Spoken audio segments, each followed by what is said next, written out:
So small flame, okay, that connection creates gasoline on the fire, man. All right, and we could have a special season, okay, but it starts and ends with you guys. It's going to be picked off. Amarian Williams. What a play. Right corner, it's going to be caught over the shoulder. Liberty football, it's got to mean something to you. It's got to mean something to you. It's a snap. On the ball, batted down. Game is over. Throws end zone. It's caught. Line him up. Touchdown, Liberty. Tyson Mobley. An acrobatic catch on the far sideline. Tipped and intercepted by the Flames. He's into the pylon and the end zone. Oh my God, he hit C.J. Bazell. Diving attempt. Line him up. Touchdown, Liberty. Welcome to Flames Central Game Day, brought to you by Divine Fog Realty. Love, family, team. Well, thrilled you're back with us for another season of Flames football. Rhett McGibbon here alongside Pat Kelly, DJ Jordan. A lot of talk about how the Flames need to bounce back from 2024. They lost in the Bahamas Bowl, did not make it to the Conference USA Championship game. And you think that would kind of be the mindset you hear from the coaching staff, like we have to do better. Not really the case. The big mindset has been, this is a team that's connected and we are a unit. Which is what you want to hear going into the season, right? You know, we're a group, we've just battled through summer camp where tempers can flare pretty bad. You want to be ready to go to war, and it sounds like these guys love each other. They want to go to battle together. So it's going to be exciting to see them take the field together. Yeah, there's a high standard at Liberty right now. When you're beating teams like Arkansas and Virginia Tech and Baylor, and you're going to the Fiesta Bowl, you know, people, you can get an ego. You can think that, you know, you're entitled. And I think that this culture coming into this fall camp has been completely different from the coach. He's wanting everybody to work well together, and he's creating really a culture. I think it's fair to say that maybe, you know, I'm going to put myself on the spot here, maybe not quite as talented in certain positions. Salter's gone. Quentin Cooley's now playing the CFL with the Winnipeg Blue Bombers, and you bring in a lot of youth and a lot of fresh faces. Would you rather have, at this point in time, chemistry over talent? That's tough. I mean, you got to have talent to win, right? But you need that chemistry as well. Let me throw another variable in here. I think we want some talent. We want some chemistry. You want leadership more than anything, because that is what can really derail a locker room. So you want that chemistry, and I think leadership's going to be really important. And I also want to call out, this is the NIL era. So there's going to be a lot of transfers every single year. This is what it is right now. And so you have a very limited time to build culture. I mean, look at the University of North Carolina with Bill Belichick. He's got 70 new players. You got a lot of new players here, too. And we actually don't know how talented this team really is. Well, a lot of questions around our scouting report and the talent when it comes to quarterbacks. Let's take a look at that now, brought to you by Chris White Law.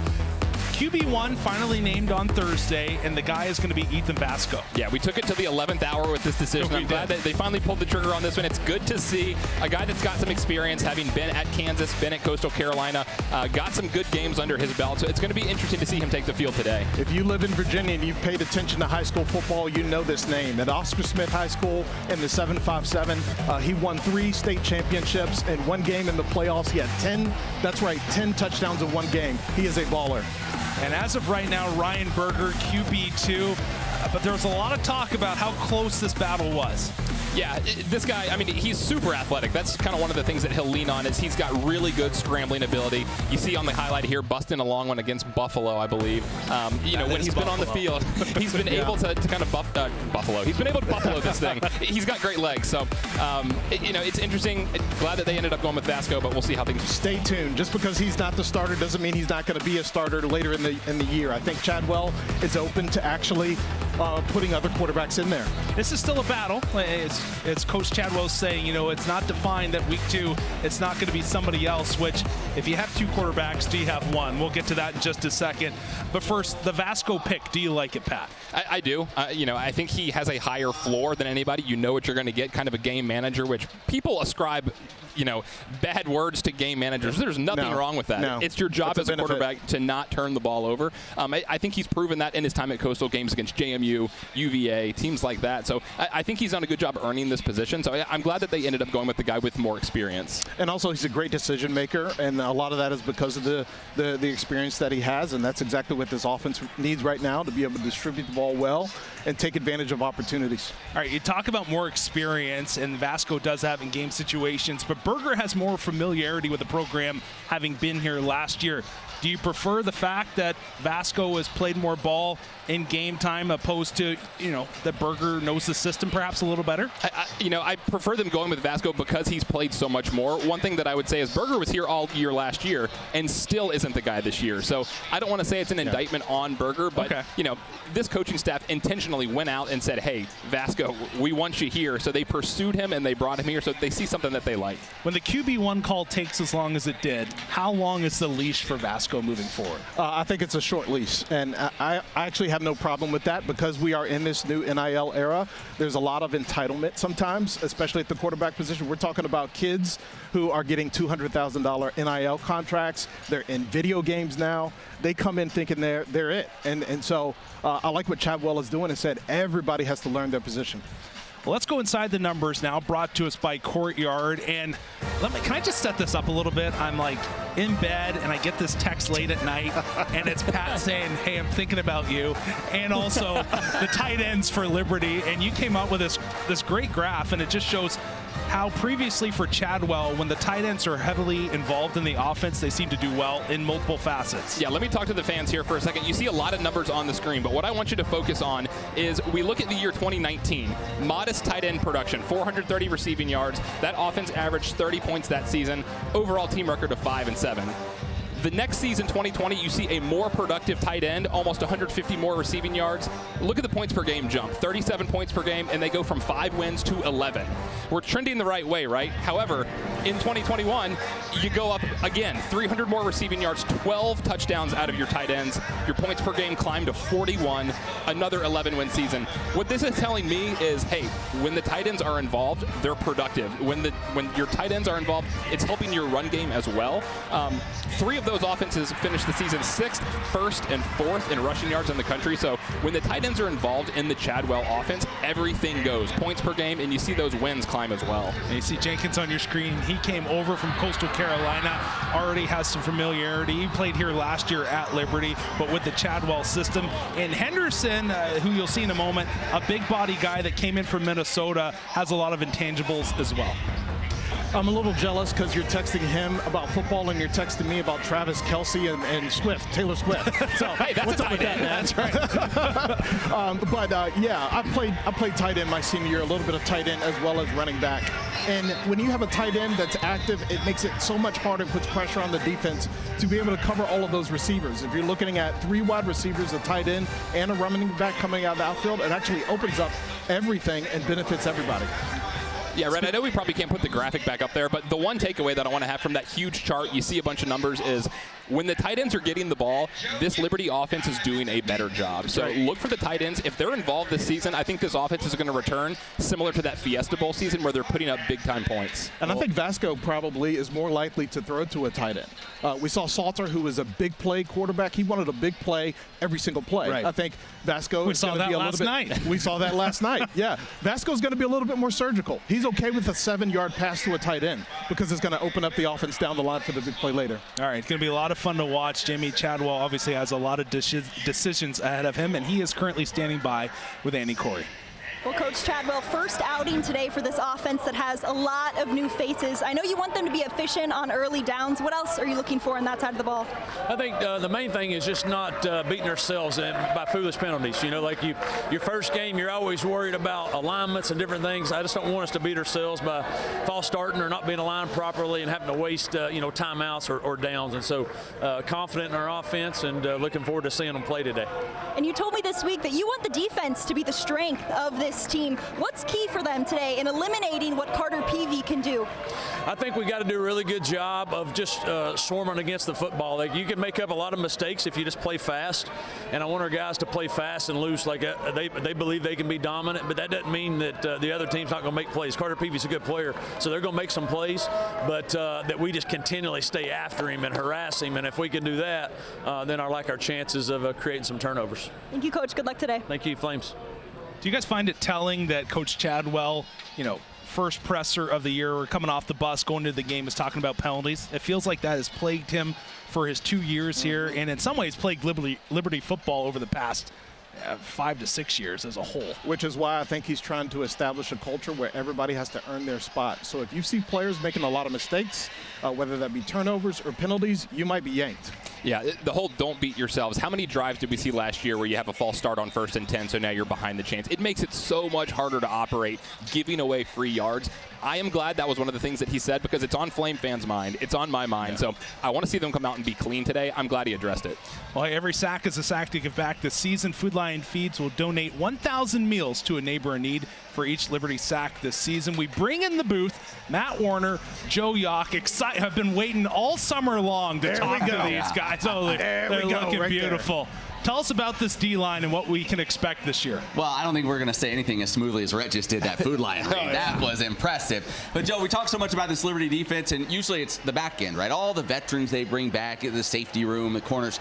This defensive line, maybe some new faces up there, but you think they have a chance to be pretty good this year? Yeah, I think the defense as a whole has a chance to be the strength of this football team. But when you get into the interior of that defense between Bryce Dixon and Marcus Clark, those are two solid stalwarts right there in the middle. And then C.J. Bazell on the outside. This is a guy who plays with his hair on fire, right? And then he feels as if he's got some good backups that can give him some reps throughout the course of a game where he can play very fresh. So I think rushing the passer, they're going to be very good. But the big part behind that is their secondary. Their secondary is going to play a lot of man-to-man coverage, and if they can get to the quarterback with just rushing 4, play that man-to-man coverage, there's so much more that you can do as a defense. So this is the most excited I've ever been going into a season with the depths, the athletes, and the fundamentals of this Liberty defense. Yeah, and depth really pays off on that D-line, doesn't it? I mean, you're talking, C.J. Bazell said, if I'm only playing 30 snaps, I can be at my best those 30, which he wasn't necessarily able to do last year playing as much as he was. Yeah, correct. And the thing about CJ is he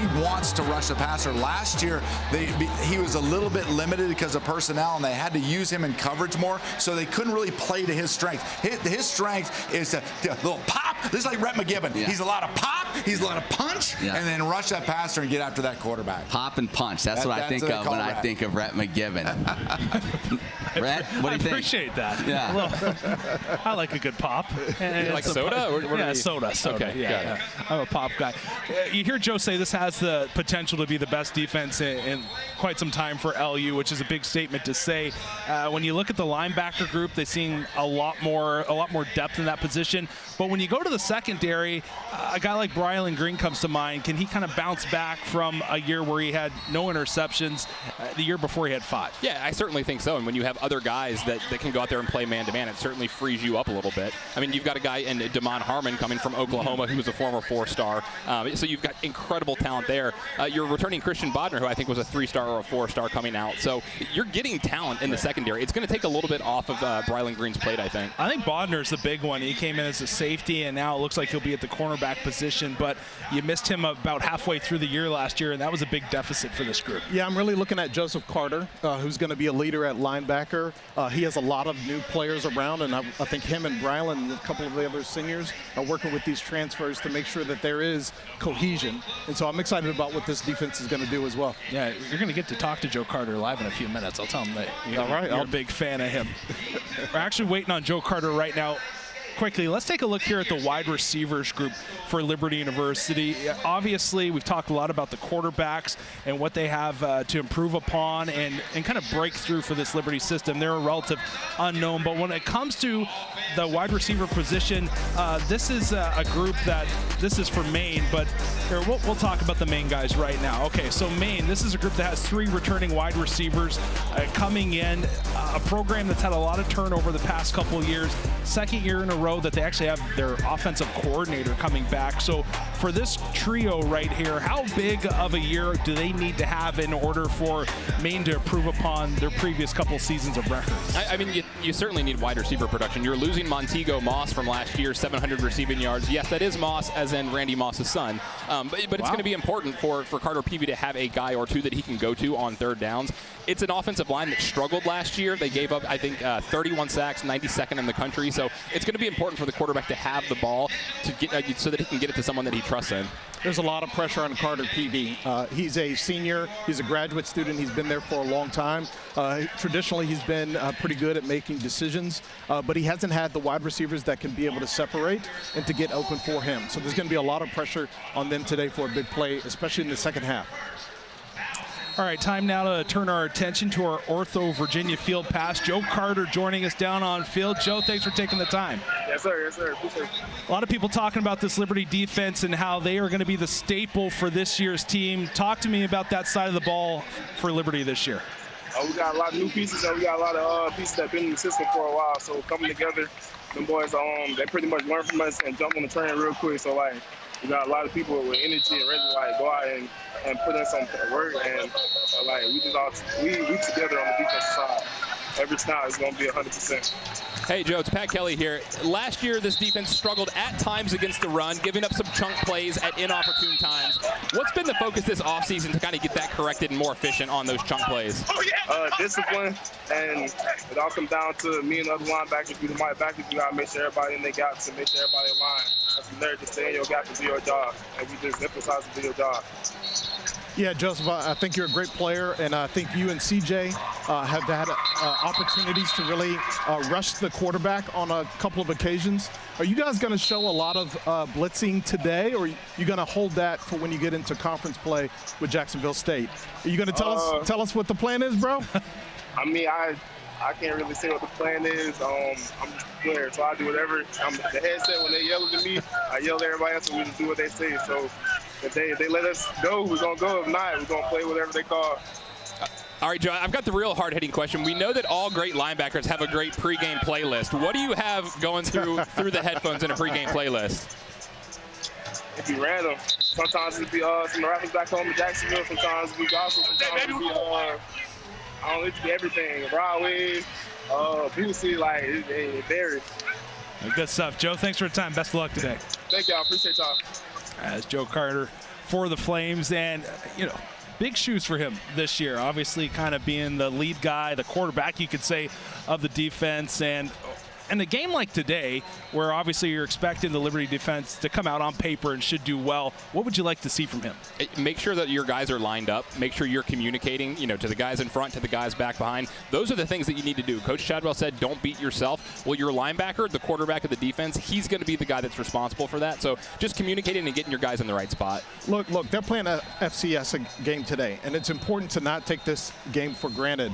Just last night, Army lost to a FCS school in Tarleton State from Texas. And so you never know what could happen. It's really important that they minimize mistakes, especially on the defensive side, and keep penalties low like Coach Chadwell has been talking about. And he's going to be a big part of setting that tone.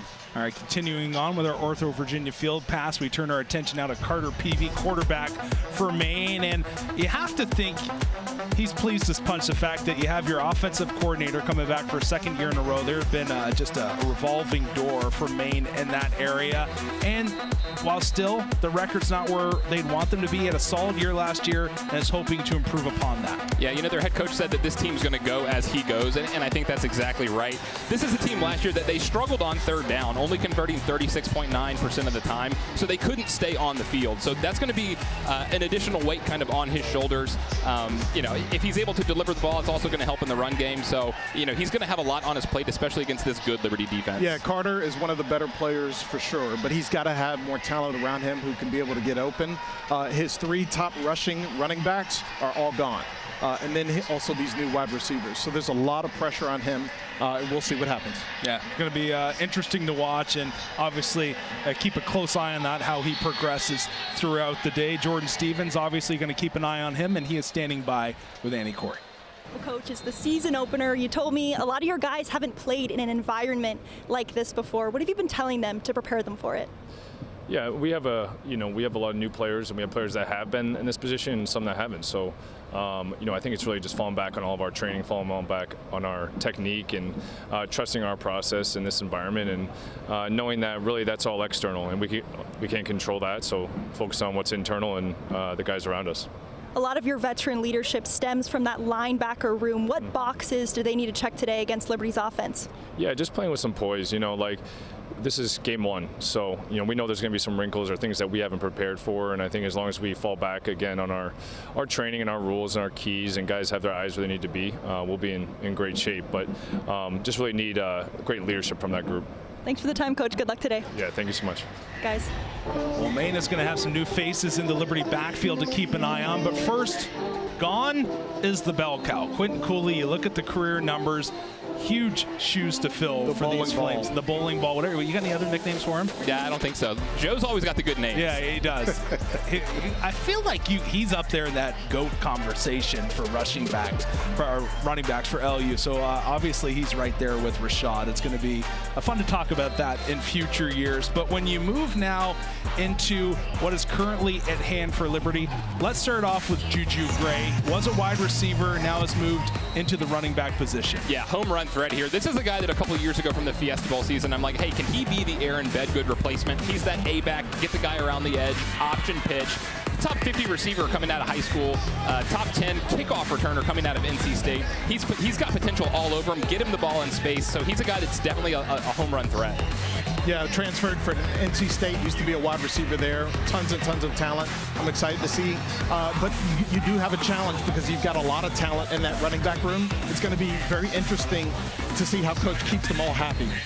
And then Vaughn Blue, tremendous first game in his Liberty career, and you can see some of those highlights here. Has been a little quieter, battled injuries over the past few seasons, but not a name to forget about. Was highly regarded coming into the Liberty program. Really seems to do some damage when he gets around the edge. I know, Pat, you've been a big fan of his over the past couple seasons. Yeah, there's no doubt, and I think I love him because he can catch the ball. I played receiver a little bit, so I love backs that can catch the ball out of the backfield, but he's done a lot of his damage around the edge as well. They want him to be a little bit of that A-back, B-back mix this year, so it'll be interesting to see how he handles life between the tackles. But yeah, I mean, this guy averages almost 7 yards per touch in his career, so it's just absolutely another home run threat that they've got in the backfield. So we've kind of posed the question, who is in the stable?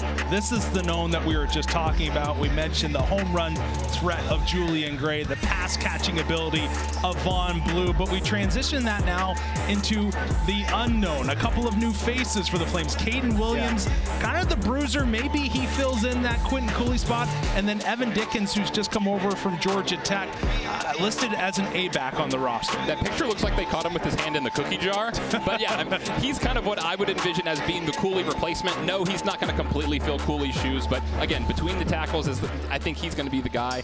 And then Evan Dickens, first of all, happy birthday to this guy. That's right, yeah. I hope they get him a touchdown today, but he transfer from Georgia Tech, I think he's got potential written all over him as well. I've looked at tape from Georgia Tech. He's a big play guy. Any play could go the distance, and if you give him the ball, we'll see what happens. Caden Williams, really quick, he's been highly regarded. You heard that name pop up a lot over the past year when he was redshirting last season. What's the ceiling for him? I mean, if they're already slating you as the guy to be that B-back, getting those carries in replacement for Quentin Cooley, who, again, we just saw 2,600 yards, I think that speaks of itself of, hey, we want you to fill those shoes. I think the sky's the limit. Yeah, it's a cliche thing, but if you're filling the shoes of arguably one of Liberty's best running backs of all time, they think pretty highly of you. And we saw a little bit of that in the Bahamas Bowl. He had 10 carries for 31 yards. And what I really loved is that his feet were always moving. His legs were always moving even after contact. So I look forward to seeing him play today. All right, I got one more quick question. We saw 4 running backs right there.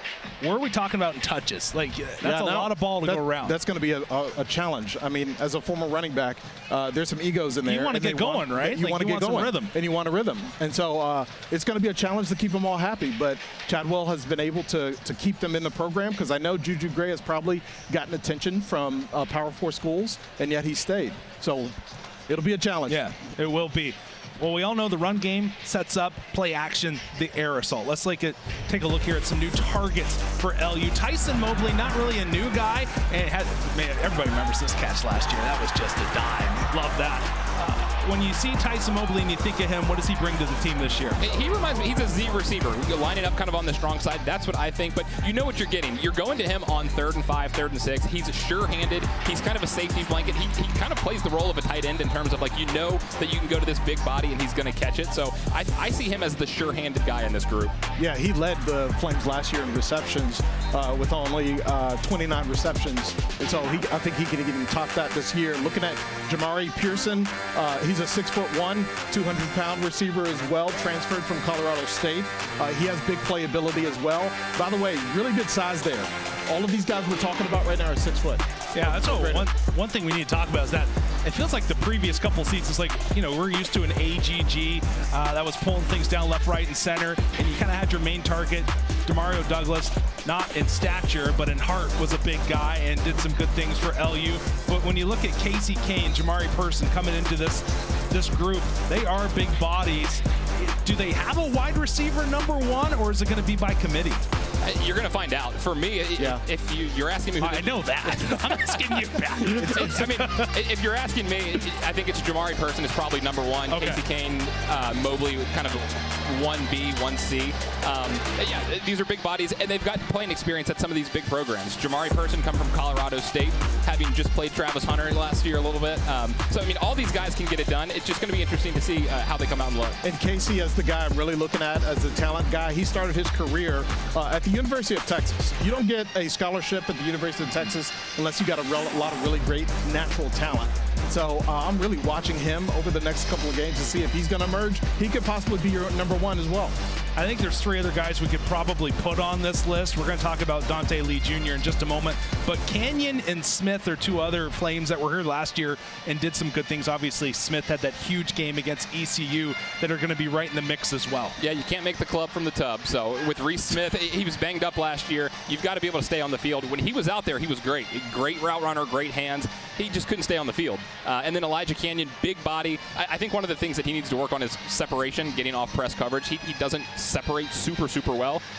So those are 2 things that those guys can work on, but they can certainly make plays. All right, let's move now to our Freedom Heating and Air Impact players. This is not a wide receiver we mentioned earlier for Maine, but Scott Woods coming over. It's going to be his first year. This is, I think you could say, this might be the top target for the Black Bears. Also, great guy when it comes to punt returns. Yeah, for sure. Coming from Harvard, number one, smart guy. He knows where to be, what to do. 52 catches last year for 547 yards, but he was an all-Ivy League punt returner. So get the ball in his hands, he's going to make guys miss. I'm excited to see Liberty try and contain him. Yeah, it'll be interesting because you got a couple of wide receivers and running backs from Maine who have come from other programs, and they're all going to want touches today. I think you're going to see the coach probably try to slow down the game. So I don't think they're going to get the receptions that they're looking for. Here's Christian Thomas. A lot of changeover in the defensive side of the ball for Maine coming into this season. And he had a breakout year last year. He's going to have a lot of pressure on his shoulders this season. Yeah, that's right. The captain of the defense is Latrell Couchman. He's talked about Christian a lot as a guy who's really stood out from spring camp last year. He's got a lot of talent. And to contain this high-powered rushing attack of Liberty, this guy, Christian, has to have a great game. Dante Lee Jr., mentioned him moments ago. A ton of talent, Pat. Maybe not the consistency you're looking for as of yet. Not yet, but they say all great wide receivers at Liberty wear the number 9.